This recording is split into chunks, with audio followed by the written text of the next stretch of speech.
kita pesen mendoan, kemudian minumnya jeruk sama es teh tawar, es teh panas. Sinematik. Pan nganggo lagu apaan saya seneng kan yang anak aslinya. Sinematik. Hela.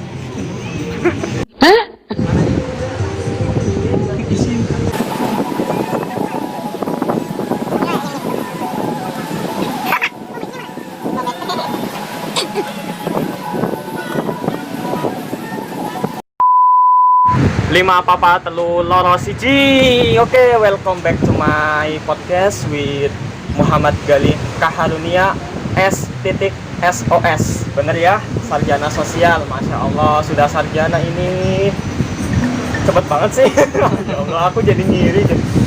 Oke Mas Gali, bagaimana kabarnya? Alhamdulillah baik. Alhamdulillah baik.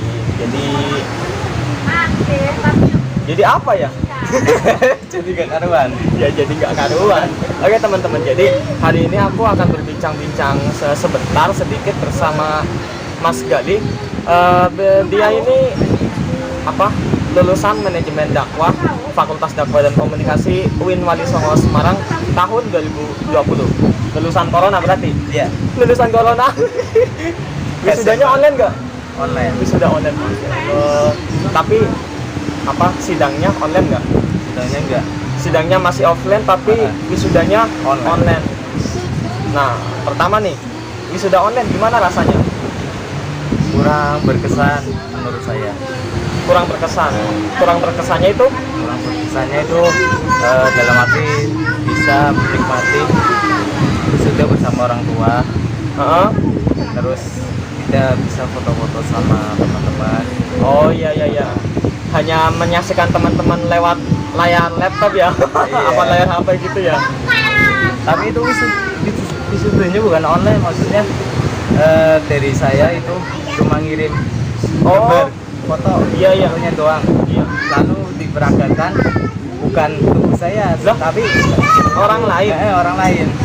Kok unik ya berarti yang Mas Gali alamin di wisuda online ini, Mas Gali ngirim foto ke kampus. Dan ketika mungkin diperagakan dipanggil Muhammad Gali Kaharunia, kan seharusnya Mas Gali naik ke panggung kan, terus toganya talinya dipindahin sama rektor. Itu orang lain. Iya, orang lain. Sakit banget. Tapi nggak apa-apa sih. Maksudnya kalau udah lulus mah udah tenang. Kalau aku kan ya belum lulus sih. Doain ya semoga aku sama kayak Mas Gali lulus tepat waktu, 4 tahun nggak nunda dan nggak ngapa-ngapain. Iya, amin. Tapi yang penting jangan lulus corona ya. Kenapa emang kalau lulus corona? Sangat menyedihkan. Apa yang membuat lulusan corona ini disebut sebagai lulusan yang menyedihkan?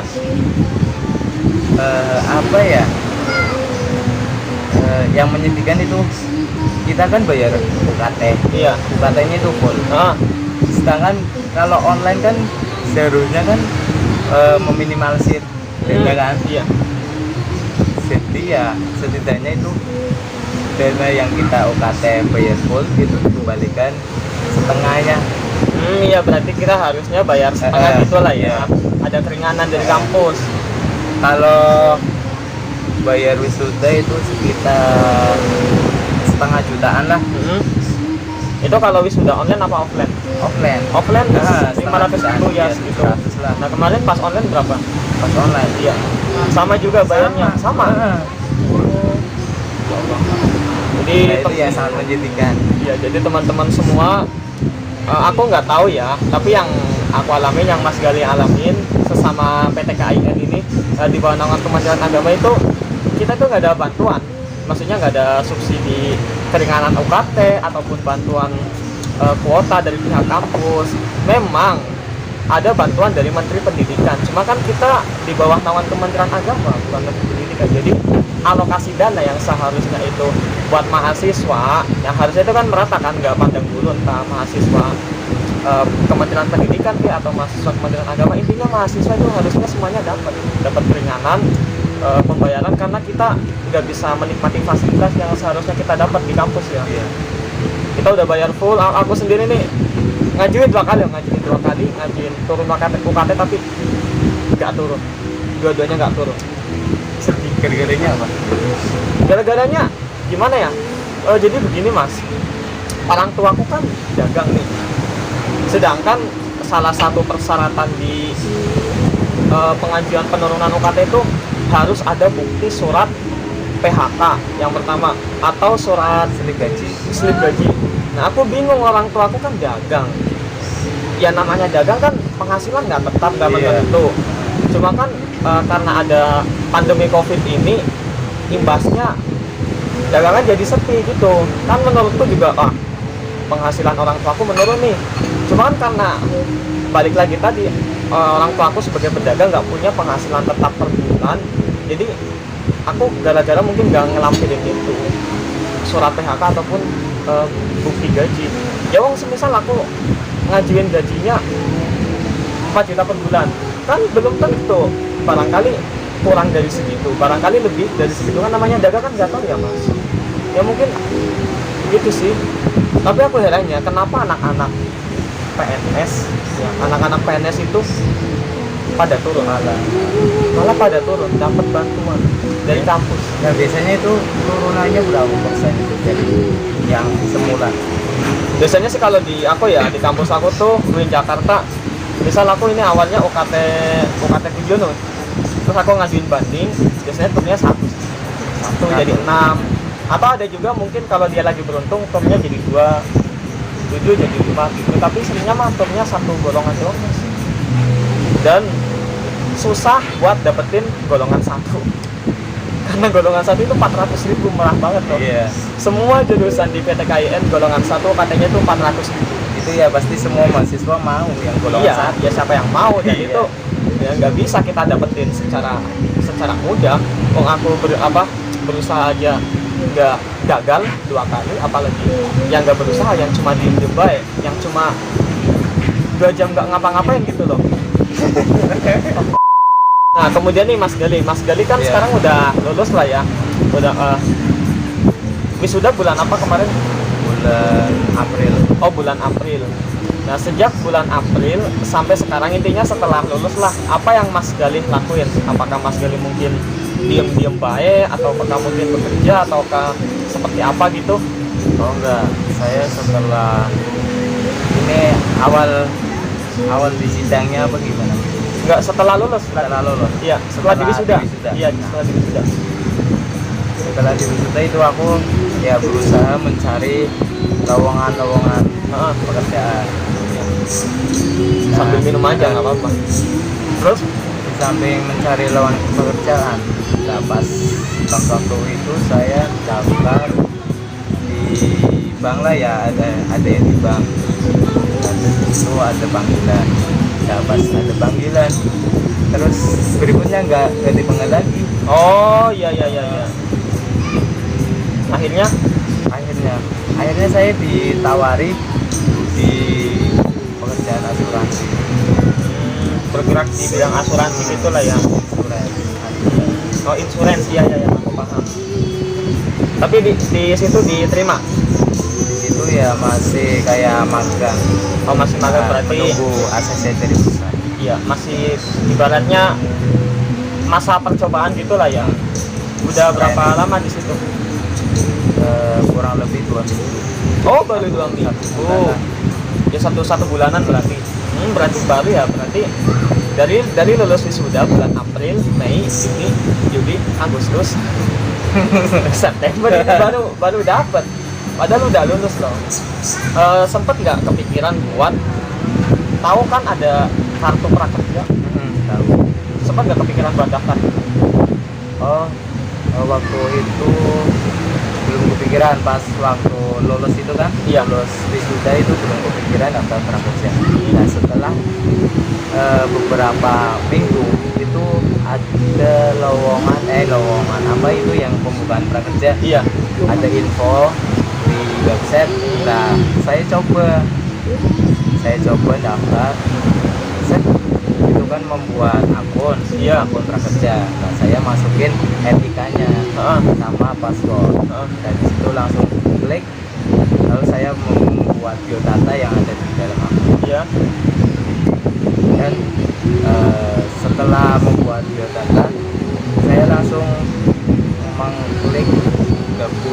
gelombang. Ah, Aku ikutnya gelombang ketiga. Oh, kalau gelombang nggak salah, ketiga, ya, iya. gelombang ketiga. Lah pas aku itu ikut gelombang satu nggak lolos, gelombang dua nggak Nggak lolos lolos lagi. gelombang tiga alhamdulillah lolos. Lolos. Iya lolos. Dan setelah itu apa? Kan gelombang 3 udah lolos tuh. Mas Gali dapat yang 600 ribu per bulan nggak? Dapat, Oh, tapi dapat. itu perlu ada step by step, yaitu yang pertama pelatihan dulu. Oh, ikut pelatihan dulu. Pelatihan online. Oh, iya iya iya. Di situ nanti diklik misalkan ya di Iya. lembaga kementerian Kementerian Tenaga Kerja. Iya. Di situ klik dan nanti itu muncul semua di daftarnya itu ada apa ya, itu pelatihan bahasa Inggris dasar, terus pelatihan akuntansi. Nah, nanti tinggal pilih. Kita tinggal pilih bebas gitu Iya ya. bebas. Nah nanti di situ kan udah tertera ya, Iya. maksudnya kalau yang lolos prakerja itu mendapat saldo. Iya. Nah saldonya itu nggak bisa diuangkan. Lah, terus dalam bentuk apa yang 600 ribu itu? bukan yang 600 ribu. Nah, ini ada lagi Saldo lain. saldo khusus untuk pelatihan. Oh, nah ini bentuknya dalam bentuk apa kan? Bukan tidak bisa diuangkan. Nggak bisa. Itu berarti saldonya kan itu 1 Iya. juta. Ah, Nah itu nggak bisa diuangkan, melainkan harus dibuat pelatihan. Dan pelatihannya itu ada yang 500 ribu, ada yang 1 juta. Oh, iya iya iya, iya, aku paham. Nah, dan nanti di sistemnya itu dikurangi sendiri. Iya iya iya. Jadi kita ya sebisanya gunakan saldo itu untuk pelatihan, biar kita nggak rugi. Tapi ada nggak orang yang gunain saldo itu bukan buat pelatihan malah buat hura-hura, buat foya-foya? Banyak pasti ya. Kayaknya Atau banyak. ada? Kayaknya banyak juga. Di di grup itu ada yang nanya, Iya. Mas ini saldo buat pelatihan bisa diuangkan nggak? Nah kemudian si admin grup tanya, si admin grup jawabnya gini, nggak bisa mas, ini khusus buat pelatihan aja. Pelatihan, iya. Nggak bisa diuangkan. Oh, iya iya iya. Tadi Iya. banyak yang menyalahgunakannya. Harusnya kalian itu bersyukur lah udah dikasih bantuan, udah dikasih duit, udah dikasih dana saldo buat pelatihan, tapi kalian gak gunain duit itu buat pelatihan, malah kalian gunain buat hal-hal yang lain. Itu menyalahi aturan berarti kan. Wah, tidak benar ini. Jadi teman-teman jangan ditiru ya perlakuan yang seperti itu. Oke, emang aku paham kita semua butuh duit ya, apalagi di masa seperti ini, masa pandemi, cari pekerjaan sulit, banyak karyawan di PHK, ekonomi turun. Tapi kita kan difasilitasi sama pemerintah melalui program prakerja itu. Harusnya kita menggunakan fasilitas itu yang udah diberikan pemerintah dengan baik. Jangan malah kita menyalahgunakan. Begitu ya Mas Gali. Oke. Nah, mungkin ini yang terakhir ya Mas Gali. Sekarang kan masih musim pandemi COVID-19, COVID-19. Sedangkan yang namanya sistem pembelajaran ataupun sistem perkuliahan itu tidak mungkin berhenti, tetap berlanjut walaupun melalui online atau daring ya. Nah, aku itu sering dapat ya sambatan-sambatan atau curhatan-curhatan terutama dari adik-adik kita ya, mahasiswa baru angkatan 2020, di mana mereka itu yang aku lihat sendiri melalui media sosial, yang mereka sambat katanya tugasnya banyak lah, mengeluh gak enak lah, inilah itulah. Kemudian juga bahkan ada beberapa juga yang sudah mengundurkan diri dari bangku perkuliahan gitu. Nah, menurut Mas Gali itu gimana terhadap mungkin sambatan-sambatan adik-adik kita mahasiswa baru angkatan 2020 yang seperti itu? Maksudnya yang Ya, menurut Mas Gali gimana tanggapannya terhadap mereka yang kayak gitu? tanggapan saya ya kita jalani, maksudnya kita kan sebagai mahasiswa ya, Iya. misal ada atasan kita yang yang menyuruh kita untuk belajar di rumah atau dari Iya. ya kita setidaknya ya jalani, jangan malah putus asa kayak gitu. Jangan malah putus asa gitu lah ya. Intinya jalanin aja apapun yang terjadi seperti itu. Akan tetapi ada sisi buruknya kalau lama kelamaan Daring terus. Iya. Otomatis mahasiswa atau yang masih sekolah itu akan jadi malas. Oh iya iya iya. Malas yang pertama kan malas baca buku, Ah. yang kedua malas bersosialisasi kepada teman-teman atau Iya, iya. berbicara kayak gitu Iya. ya. Ah. Yang ketiga itu malas bergerombol kayak gini, kumpul-kumpul kayak gitu. Jadi kalau semisal ini akan berkelanjutan terus menerus, ada dampak buruknya terutama bagi adik-adik atau mungkin bagi kita semua Iya. ya yang notabene itu mahasiswa. Kita kan jadi males. Iya. Tapi jujur aku ngerasain sendiri, emang jadi agak males sejak ada pandemi seperti ini. Apalagi yang namanya tugas kuliah kan selalu ada bikin makalah lah, inilah itulah yang yang kalau normal itu biasanya ke perpus kan, cari buku, cari Iya, cari referensi referensi. dari situ. Sekarang jadi kurang gitu. Kan hanya mengandalkan dari internet. Itu pun syukur-syukur ada media e-book. Kan nggak semua buku bisa jadi e-book. Makanya jadi sulit, jadi males juga. Terus kurang bersosialisasi juga kan. Semisal nih yang angkatan baru nih ya 2020. Sekarang ini dari terus misalnya tahun depan udah offline, otomatis ketemu di kampus. Pasti akan saling bingung. Malu. Ini siapa? Iya.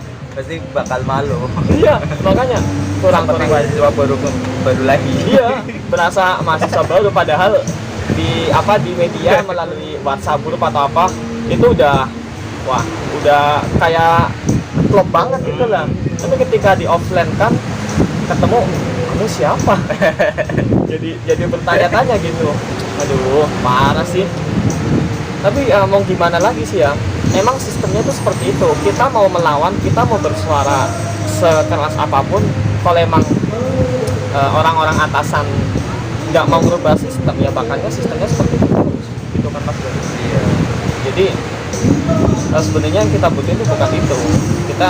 Kita membutuhkan orang-orang para pejabat-pejabat itu yang bisa memberikan sistem yang baik untuk kita. Menurut aku sistem seperti ini nggak baik, nggak efektif, nggak efisien juga, Iya. dan banyak merugikan kita semua.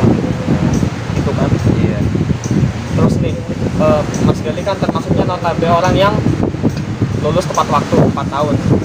Mungkin ada nggak sih ya semacam tips gitu buat aku sama buat adik-adik yang lain, atau mungkin buat mahasiswa lain supaya lulusnya itu tepat waktu.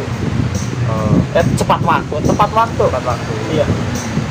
Yang pertama itu saya sarankan ya, maksudnya ya buat kita semua ya, kita jangan males-malesan. Misal ketika kita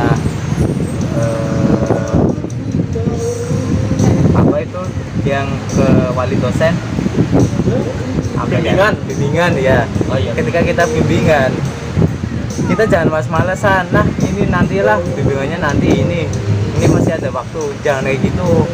Kita harus bermindset, saya harus bisa menyelesaikan bulan ini, tahun ini. Harus bermindset seperti itu ya. Iya. Terus yang kedua, ya intinya jangan malas aja untuk bimbingan. Misal dari wali dosen itu mencoret-coret isi skripsi ya. Iya. Kebanyakan kayak gitu kan. Iya. Isi skripsi dicoret-coret oleh wali dosen. Dan kemudian kita mengeluh, lah ini dicoret-coret mulu. Salah terus. Iya, salah terus. Sampai-sampai ada mahasiswa yang down Gara-gara dicoret-coret itu, terus iya. sama dosen. Nah itu kejadiannya kakak senior saya. Oh. Dia tahun masuk 2014. Masuk 2014. Sekarang udah lulus. Lulusnya bareng. Oh, lulusnya bareng. Iya, sama Iya. Nah, dia itu doanya kayak gitu. dia kan bolak-balik ke kampus, ke wali dosen untuk bimbingan. Jadi dicoret-coret bukunya, di kertasnya itu coret-coret, serat. Dianya down. Nah, dianya down. Akhirnya males. Akhirnya dia malas ya. Dia malas berapa bulan ya itu? Berapa tahun, Ding? Berapa tahun? Kemudian dia ngerjain kembali. Berarti malesnya ini sampai bertahun-tahun Iya.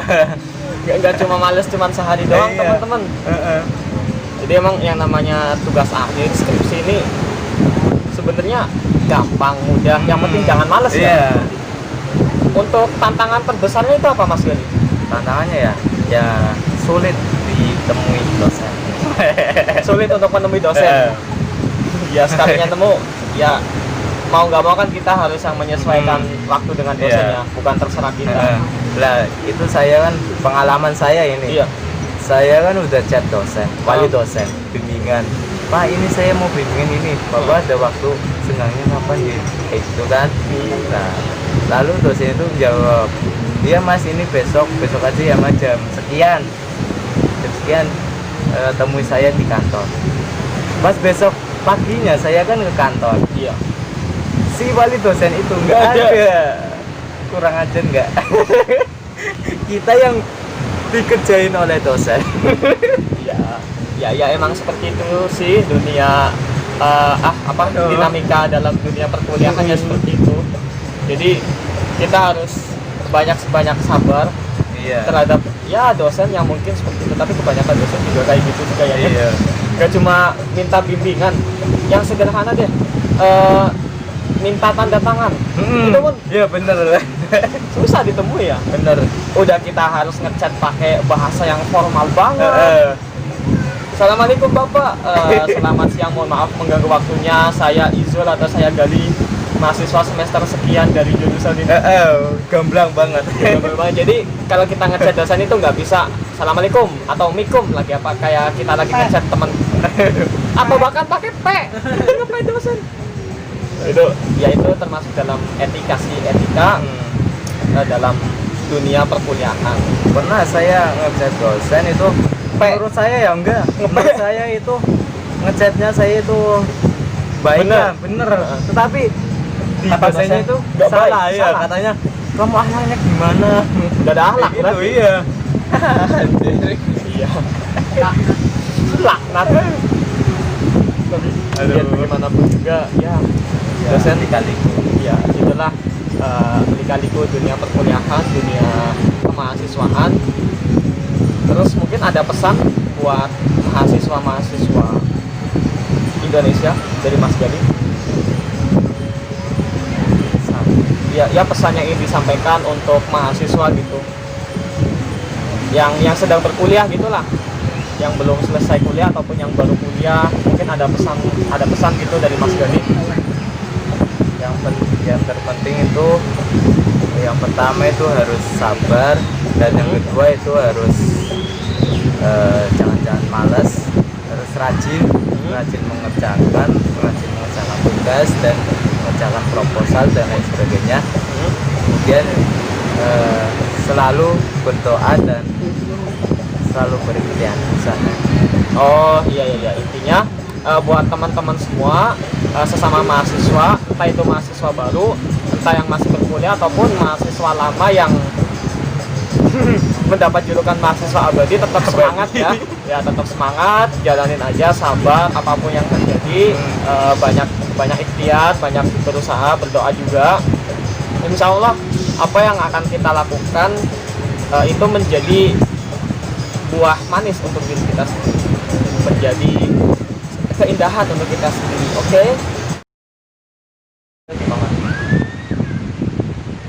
Sambil menunggu kita makan dulu.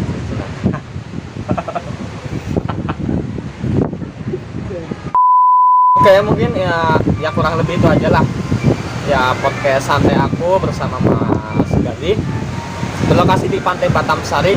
For your information aja, bahwasanya kota Tegal kemarin ketika awal-awal corona viral dengan lockdownnya, dan sekarang ketika memasuki bulan September menjelang akhir itu viral lagi karena ada salah satu pejabat yang melakukan konser hajatan, kemudian nanggep dangdutan, akhirnya viral sampai ke gubernur, bahkan sampai ke Menko Polhukam juga.